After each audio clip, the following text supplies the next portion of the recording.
وكفى والصلاة والسلام على خاتم الأنبياء سيدنا محمد المصطفى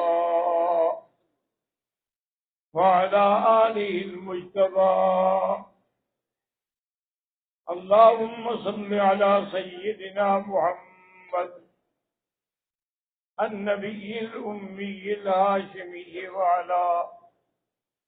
وعلى آله وأصحابه نجوم الهدى. أما بعد فقد قال الله تبارك وتعالى في القرآن المجيد والفرقان الحميد: أعوذ بالله من الشيطان الرجيم، بسم الله الرحمن الرحيم. يا أيها النبي إنا أرسلناك شاهدا ومبشرا ونذيرا وداعيا إلى الله بإذنه وسراجا منيرا.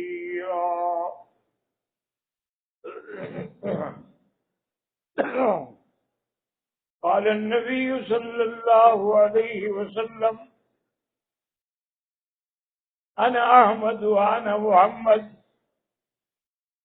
وأنا الماهي الذي يمحو الله به الكفر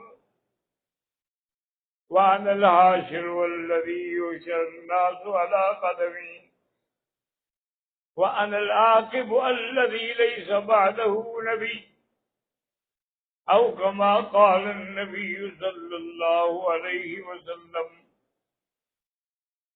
صدق الله العلي العظيم وصدق رسوله النبي الكريم،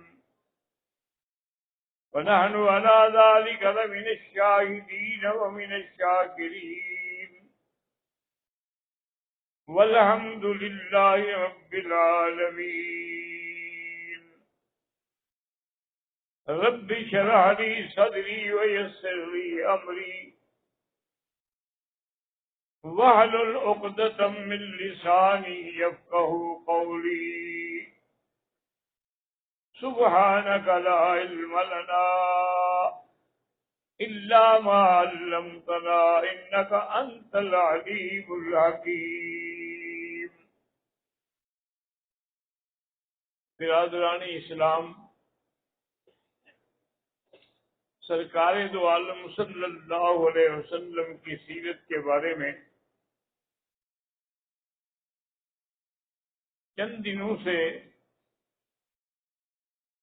مختلف عنوان سے معروض پیش کر رہا ہوں۔ آج کے اس عنوان میں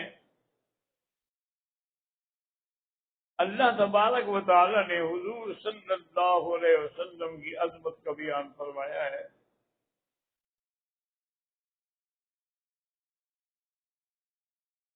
کیونکہ جتنے نام زیادہ ہوں گے اتنا شرف زیادہ ہوتا ہے۔ کثرت الاسامی تدل علی شرف المسمى، او کما قال النبی صلی اللہ علیہ وسلم۔ اب دیکھیں نا اللہ کے کتنے اسماء ہیں۔ 99 اسماء جو ہیں وہ تو بالکل صحیح احادیث سے ثابت ہیں۔ اس کے علاوہ علماء نے بڑی بڑی کتابیں لکھی ہیں اللہ کے نام پر، الاسنا فی اسماء اللہ الحسنی۔ بعض نے لکھا کہ 1000 نام ہے، بعض علماء نے لکھا کہ 3000 نام ہیں۔ بہرحال اللہ کی عظمت اور جلال کے مطابق جتنے نام بھی ہیں وہ مناسب ہیں۔ حضور صلی اللہ علیہ وسلم کے اسماء بھی ہیں اور اسماء صفاتی بھی ہیں۔ حضور نے فرمایا کہ میرا نام جو ہے آسمانوں میں پہلا نام تو احمد ہے، وَمُبَشِّرًا بِرَسُولٍ يَأْتِي مِن بَعْدِهِ اسْمُهُ احمد، اور زمین پر حضور کا نام محمد ہے۔ اسی لیے آپ نے فرمایا کہ دونوں میرے نام ہیں، انا احمد و انا محمد، وَأَنَا الْمَاحِي، ماہی کا معنی يَمْحُو اللَّهُ بِهِ الْكُفْرَ، جس کے ذریعے اللہ نے کفر کو مٹایا۔ وَأَنَا الْحَاشِرُ يُحْشَرُ النَّاسُ عَلَىٰ قَدَمِي، کہ قیامت کے دن ساری مخلوق اللہ کے نبی کے دروازے پہ ہوگی۔ وَأَنَا الْعَاقِبُ الَّذِي لَيْسَ بَعْدِي نَبِيٌّ، عاقب بھی میرا نام ہے کیونکہ میرے بعد کوئی اور نبی نہیں ہے۔ ویسے حضور نے ارشاد فرمایا تھا کہ ثلاثون دجالون کذابون، 30 دجال ایسے ہوں گے جو دعویٰ کریں گے کہ ہم نبی ہیں، حالانکہ وہ سارے دجال جھوٹے ہوں گے۔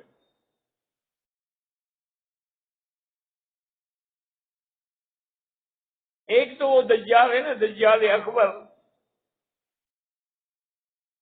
اس کے بارے میں بھی حضور نے فرمایا کہ ہر پیغمبر نے اپنی امت کو دجال کے فتنے سے ڈرایا ہے، لیکن میں نے جو وضاحت کی ایسے کسی نے نہیں کی کہ وہ دجال جو ہے وہ ایک آنکھ سے کانا ہوگا،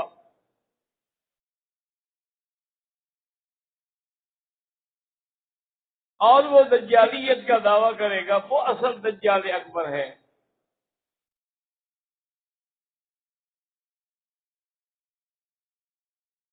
ایک روایت میں یہ بھی آتا ہے کہ حضور نے فرمایا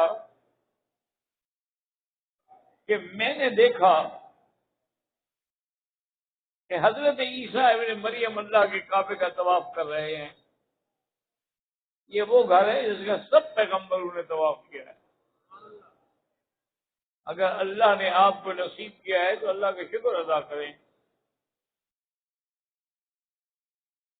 آدم علیہ السلام جب طواف کر رہے تھے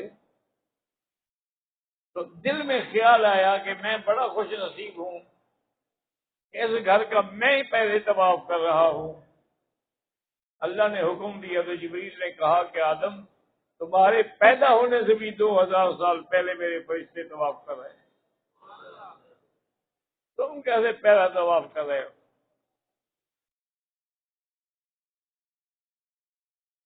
کیونکہ یہ کعبۃ اللہ جو ہے نا جی، یہ حضرت ابراہیم علیہ السلام نے جو بنایا، اس کا معنی ہے کہ پہلے نہیں تھا، نہیں، پہلے بھی کعبہ یہی تھا۔ اللہ تبارک و تعالیٰ نے اسی کو کعبہ کہا ہے، فَلَنُوَلِّيَنَّكَ قِبْلَةً تَرْضَاهَا۔ تو طواف کی عظمت کا یہ عالم ہے۔ حضور صلی اللہ علیہ وسلم نے اس گھر سے جب ہجرت کا وقت آیا تو آپ ایک اونچی جگہ پہ کھڑے ہوئے اور کہا کہ واللہ انک لخیر اللہ، اے کعبہ مجھے اللہ کی قسم ہے تم ساری اللہ کی زمین سے سب سے بہتر جگہ ہو۔ لولا ما اخرج قومی ما خرجت منکا، اگر مجھے میری قوم نہ نکالتی میں تجھے چھوڑ کے کبھی نہ جاتا۔ حضور صلی اللہ علیہ وسلم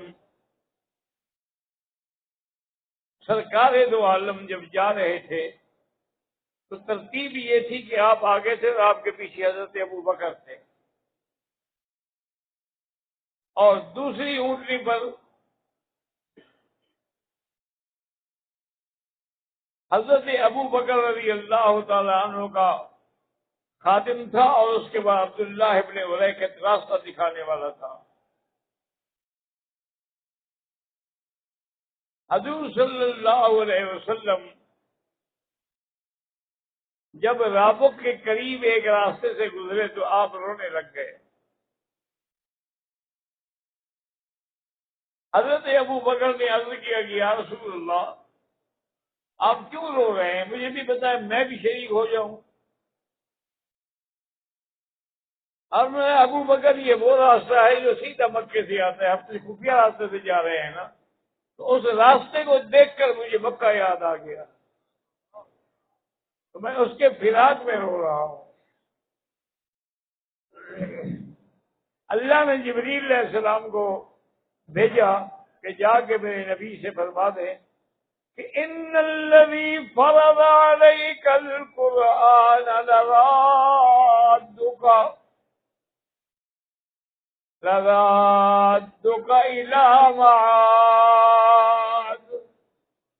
میرے نبی جیسے قرآن تجھ پہ اتارا ہے نا، وہ تمہیں دوبارہ مکے میں بھی لے آئے گا، آپ کوئی غم نہ کریں.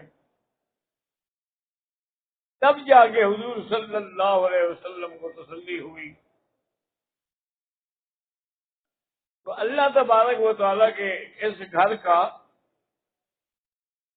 اللہ نے جب حکم دیا حضرت ابراہیم کو کہ میرا گھر بنائیں، تو یہاں پہلے علامات موجود تھے، اسی بنیادوں پہ کعبہ بنایا گیا.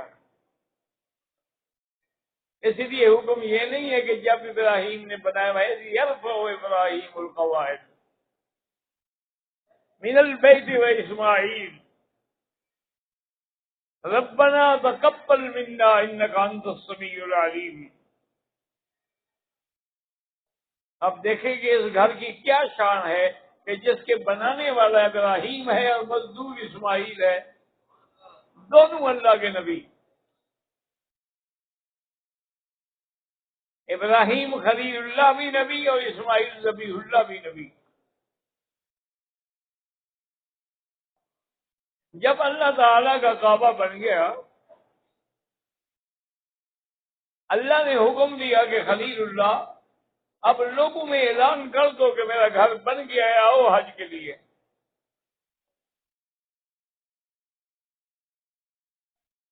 تو حضرت خلیل اللہ نے عرض کیا کہ یا اللہ میری آواز کہاں تک جائے گی؟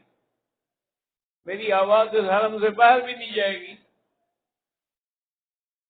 آپ نے فرمایا تمہارا کام یہ تو نہیں ہے آواز پہنچانے کا، تم آواز دو، پہنچانا تو میرا کام ہے. وَأَذِّن فِي النَّاسِ بِالْحَجِّ يَأْتُوكَ رِجَالًا وَعَلَىٰ كُلِّ ضَامِرٍ يَأْتِينَ مِنْ كُلِّ فَجٍّ عَمِيقٍ. اللہ نے فرمایا کہ لوگوں اعلان کر دیا گیا ہے، حج بن گیا ہے، اللہ کا حج فرض ہے اس گھر کا. تو لوگ آئیں گے، کونے کونے سے آئیں گے، کمزور اونٹنیوں پہ آئیں گے، اللہ کے گھر کی حج کی ادائیگی جو ہے وہ کریں گے ہر حال میں. آج بھی دیکھیں الحمدللہ 1400 سال گزر گئے ہیں تو کعبۃ اللہ کی عظمت میں اضافہ ہی ہو رہا ہے. حضور کے زمانے میں حج میں صرف 1,20,000 حاجی تھے، اب ماشاءاللہ 20 لاکھ تو عمرے پہ آ جاتے ہیں.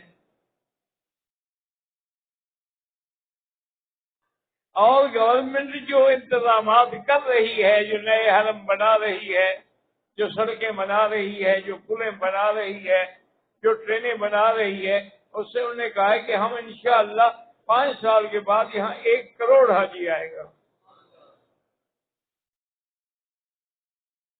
اس لیے تو توسیع ہو رہی ہے. تو بہرحال اللہ تبارک و تعالی نے اس آیت مبارک میں حضور کے 5 نام کٹھے ذکر فرمائے.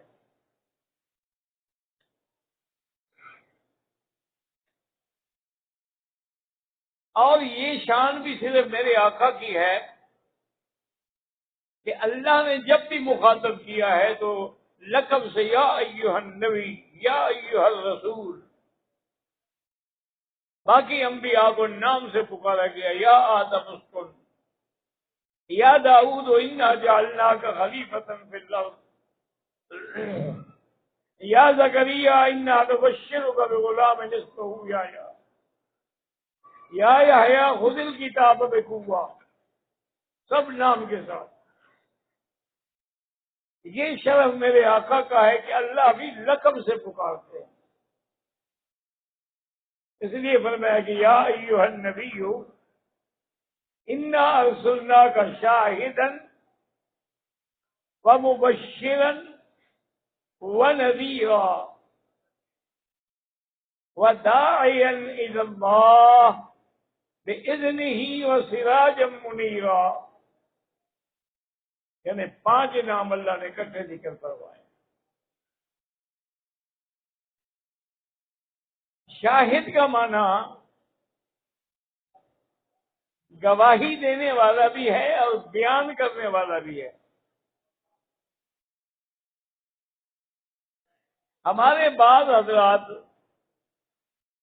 اللہ نہ کرے جن کے عقیدے خراب ہیں، اللہ ان کے بھی ٹھیک کر دے، انہوں نے اسی لفظ کو پکڑ کے یہ مسئلہ بنا لیا ہے کہ حضور ہر جگہ حاضر ناظر ہیں۔ کیوں؟ انہوں نے کہا جی گواہ تو وہی ہوتا ہے نا جس نے سب کچھ اپنی آنکھوں سے دیکھا ہو اور پھر گواہی دے، اور حضور جو گواہی دیں گے ساری امت پہ، تو اس کا مطلب ہے کہ سب کے حالات جانتے ہیں،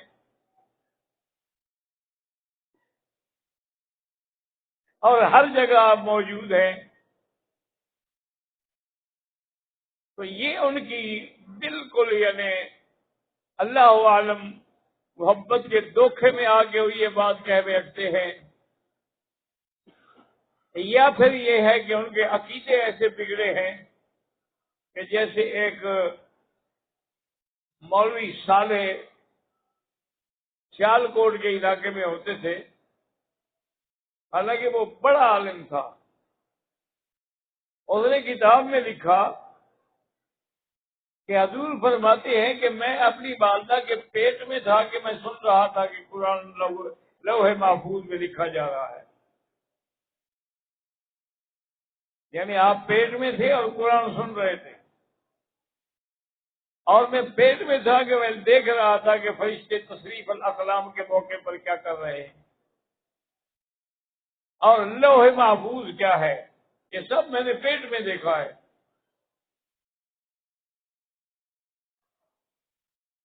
بھئی اگر یہ سب کچھ آپ نے پیٹ میں دیکھا ہے تو اللہ کا یہ فرمانا کہ ما کنت تدری ما الکتاب ولا الایمان، میرا نبی آپ تو نہیں جانتے کہ قرآن کیا ہے اور ایمان کیا ہے، وہ تو ہم نے جبریل بھیجا۔ اور اسی لیے جب جبریل نے کہا کہ اقرا، آپ نے فرمایا کہ ما انا بقارئ،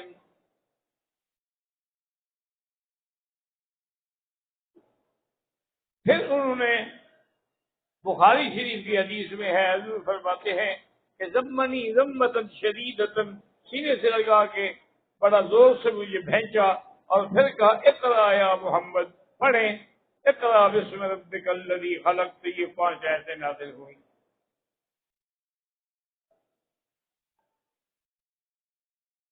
تو اللہ تو فرماتے ہیں کہ آپ کو پتہ نہیں تھا، اسی لیے حضور کانپتے ہوئے گھر آئے، آپ کو بخار ہو گیا، شدید سردی ہو گئی، تو بی بی خدیجۃ الکبریٰ رضی اللہ عنہا نے فرمایا اللہ لا یخزیک اللہ ابدا، محمد مصطفیٰ نہ گھبرائیں، آپ کو اللہ کبھی رسوا نہیں کریں گے، انک تصل الرحم وتعین فی النوائب، آپ صلہ رحمی کرتے ہیں، غریبوں کی مدد کرتے ہیں، آپ کیوں ڈر رہے ہیں؟ انہوں نے کہا پتہ نہیں، ایسے اوپر سے اترا تھا، مجھے یہ کہا، میں نے پڑھا اور مجھے بھینج لیا، اس لیے میں ڈر گیا۔ انہوں نے کہا نہیں نہ گھبراؤ، ابھی ہم چلتے ہیں برکت بن نوفل کے پاس۔ برکت بن نوفل اس وقت عیسائی ہو چکے تھے، اور بی بی خدیجہ کے رشتے دار بھی تھے، حضور کو لے کے آئی۔ برکت بن نوفل نے سارا واقعہ سنا تو برکت بن نوفل نے کہا ابشری یا خدیجہ، خدیجہ تجھے مبارک ہو، تمہارا شوہر تو نبی ہے۔ اس پہ اترنے والا اللہ کا فرشتہ جبرائیل ہے. آپ تو خوش ہوں، آپ گھبرا کیوں رہی ہیں؟ تو حضور صلی اللہ علیہ وسلم انہوں نے صرف ایک لفظ شاہد پکڑ لیا. اللہ کے بندے، شاہد کا معنی جہاں گواہی ہے وہاں بیان کرنا بھی ہے. تو اللہ کے نبی نے توحید بیان نہیں فرمائی، اللہ کے نبی نے ساری قوم کو خطاب نہیں فرمایا. اور اگر لفظ شہادت سے حاضر ناظر بنتا ہے تو حضور کی امت بھی تو قیامت میں شہادت دے گی. وَكَذَلِكَ جَعَلْنَا أُمَّةً وَسَطًا لِتَكُونُوا شُهَدَاءَ عَلَى النَّاسِ. تو ساری امت حاضر ناظر ہو گئی. بس ایک باطل فرقوں کی ہمیشہ یہ عادت رہی ہے کہ وہ بات سے بات بناتے ہیں. جیسے انہوں نے اپنی کتاب میں لکھا کہ حضرت غوث پاک نے رمضان شریف میں دودھ نہیں پیا. لوگوں کو تسلی تب ہوئی کہ چاند نظر آ گیا ہے کہ آج غوث پاک نے دودھ نہیں پیا. اللہ کے بندے، بچے پر دودھ بنا ہے، بچے پر روزہ تھا یا آپ نے روزہ رکھا ہوا تھا اس لیے دودھ نہیں پیا. ایسی ہمیں قصے بنائیں گے جن کا سر پیر بھی نہیں ہوتا ہے. ہر جگہ اگر حضور حاضر و ناظر ہوں تو اللہ قرآن میں تو نہ کہے کہ ما کنت تدری ما الکتاب ولا الایمان وما کنت بجانب الطور. آپ وہاں بھی نہیں تھے. اور جب آپ اپنے گھر میں ہیں، زندہ ہیں، باہر آ کر کچھ لوگوں نے کہا کہ خرج الینا یا محمد. اللہ نے فرمایا کیسے بے وقوف لوگ ہیں، میرے نبی گھر کے اندر ہیں، ان کو تو حضور نے تو نہیں سنا کیا پکار رہے ہیں. جب باہر ہے حضور پتہ لگا کہ یہ کھڑے ہوئے ہیں. اللہ نے فرمایا کہ ان الذین ینادونک من وراء الحجرات اکثرهم لا یعقلون ولو انہم صبروا، اگر صبر کرتے حتی تخرج الیہم، تم جاتے اور ان سے کہتے ہاں بھائی کیا بات ہے، پھر تم بات کرتے. اللہ تو فرماتا ہے کہ جو باہر کھڑے ان کا بھی آپ کو پتہ نہیں ہے، اور آپ اپنے ملک سے ایک دیگ پکا کے حلوے کی نبی پاک کو بلا لیتے ہیں.